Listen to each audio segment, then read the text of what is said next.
Hi, guys, and welcome back to the Growth Mindset Diaries podcast, hosted by me, Danya.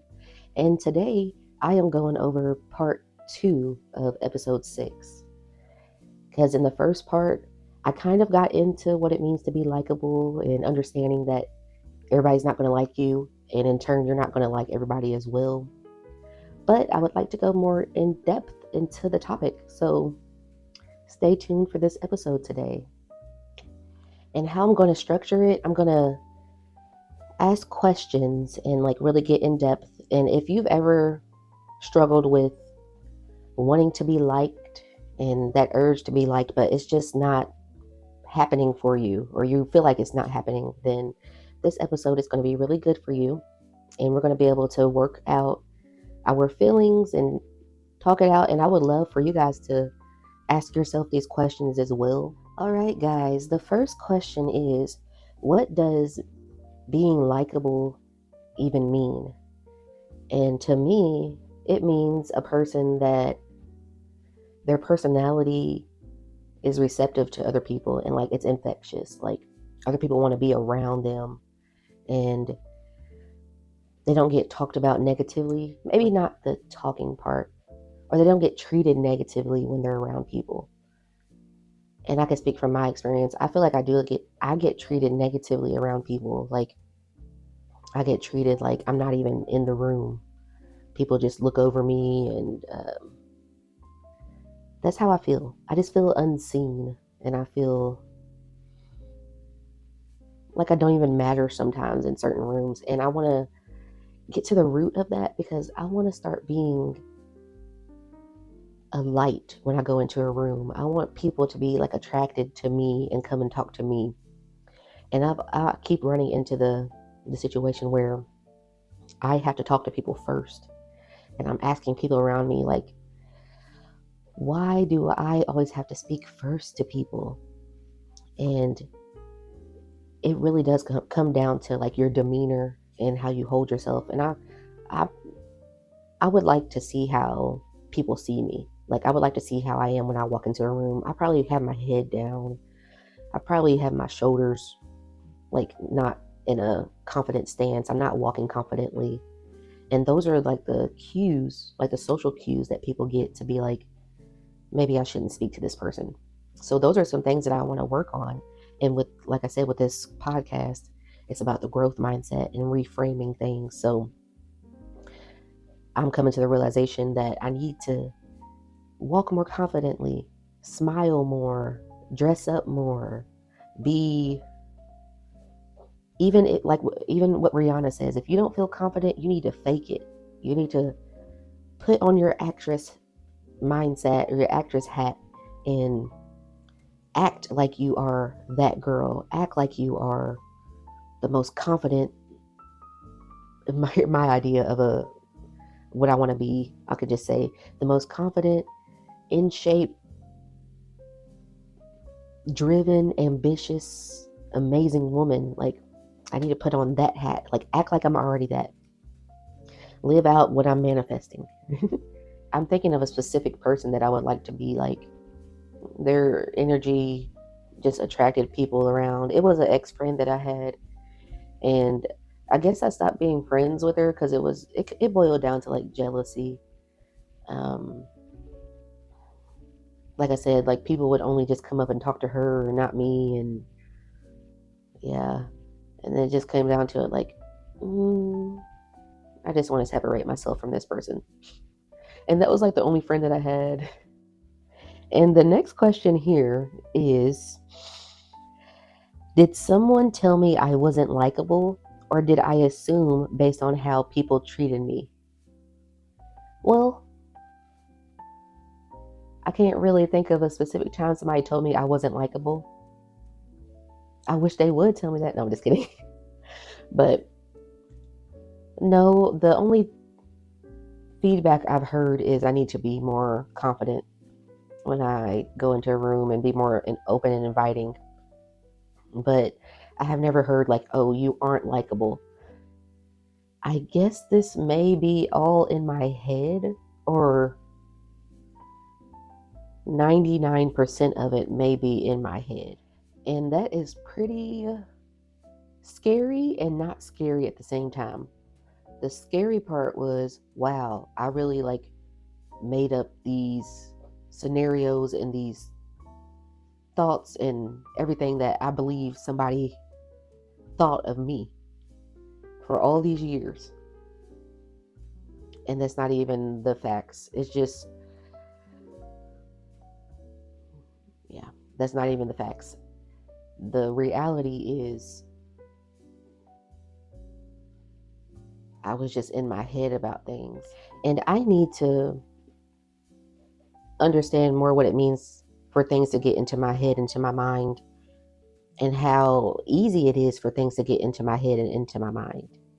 Why am I creating turmoil in my mind and creating issues in my mind? Even to this day, I just met someone new, and for some reason, I thought I did something to offend them, or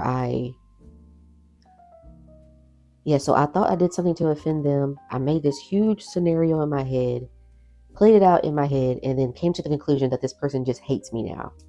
And this person just thinks I'm a terrible person and just doesn't like me now. My head made that up. No, the person wasn't even worried about the small thing that I thought I did to them. Or they probably didn't even notice. I probably didn't even do anything to the person. I'm just thinking that I did something. Like, I don't know why I'm like this. But like I said, with this podcast, I'm going to get to the root of why I am the way I am. Why do I think always on the negative spectrum of things? I never once think of anything on the positive side. I'm going to get there though. Doing this podcast, doing this 100 times method, which I talked about in like episode 4 or 3, not sure. But I'm doing 100 episodes of this podcast, and I'm going to really discover myself, and I'm really going to grow and get into my brain and understand why I act the way I act. I'm my own therapist, y'all. I'm my own therapist right now. I'm going to get to the root of this problem. Y'all going to see a woman growing, becoming better. And in this next part, it dives deeper into this. It says, am I looking for proof that people don't like me? And it says, the mind is powerful. It will look for confirmation of whatever we believe. If I assume people don't like me, I start seeing evidence everywhere. Like I just said, I assumed that I did something to this person that made them just hate me. And then I started looking for evidence for it. And started saying like, oh, this person doesn't want to be around me. Just completely creating scenarios in my head. When in turn, what I should have done is just be like, did I do something to offend you? And then the person's going to be like, no. Or just, I'm leaving room or margin for creating these thoughts in my head because I'm not communicating with the person and just seeing like how, feeling their temperature and seeing how they feel about me and our situation that we have. I'm creating these scenarios in my head and answering the questions for them. No, I need to be speaking to the person that I feel like I offended, or speaking to the person that I want to like me, and getting their feedback instead of me just creating all of these issues. And this here is what I have done before. So here's like an example. Like I have a couple of examples. It says, a friend takes a while to respond to my text. They must not like me. Someone doesn't laugh at my joke. I must be boring. So making assumptions. I don't get invited to an event. I must not matter to them. And a specific event popped in my head just now that I didn't get invited to. But what if these things had nothing to do with me? What if, it says. And the first part, it says, what if my friend was just busy? And they weren't able to respond to the text. They were busy. Everybody has their own life, you know. The next thing is, so it says, someone doesn't laugh at my joke. I must be boring. But in all reality, that person didn't hear my joke. That's a possibility. Could happen. And even if they didn't laugh at your joke, it is what it is. And this next thing, I don't get invited to an event. I must not matter to them.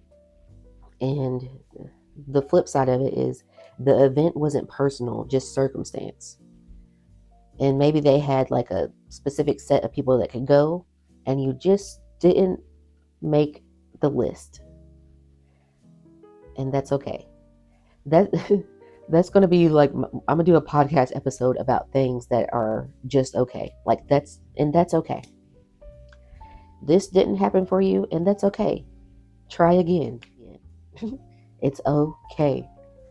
I'm coming to the realization about that. I have overstressed and put burdens on my shoulders for years upon years, stressing about things that at the end of the day, no matter what, it's okay because you can try again. And now we're going to get into the final section of this likability thing, likability topic.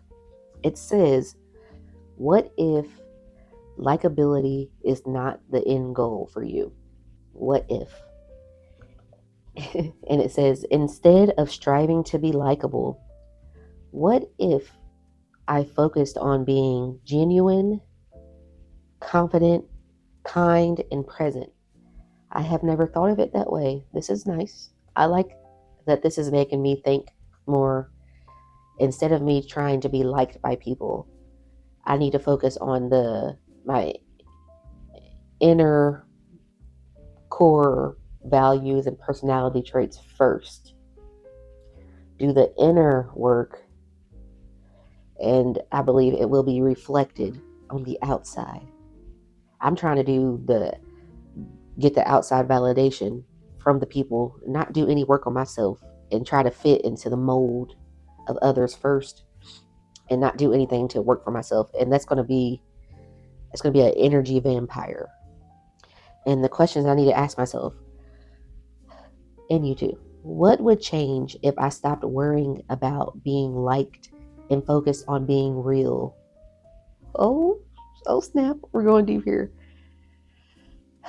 And honestly, I don't know my real self. What is my real self?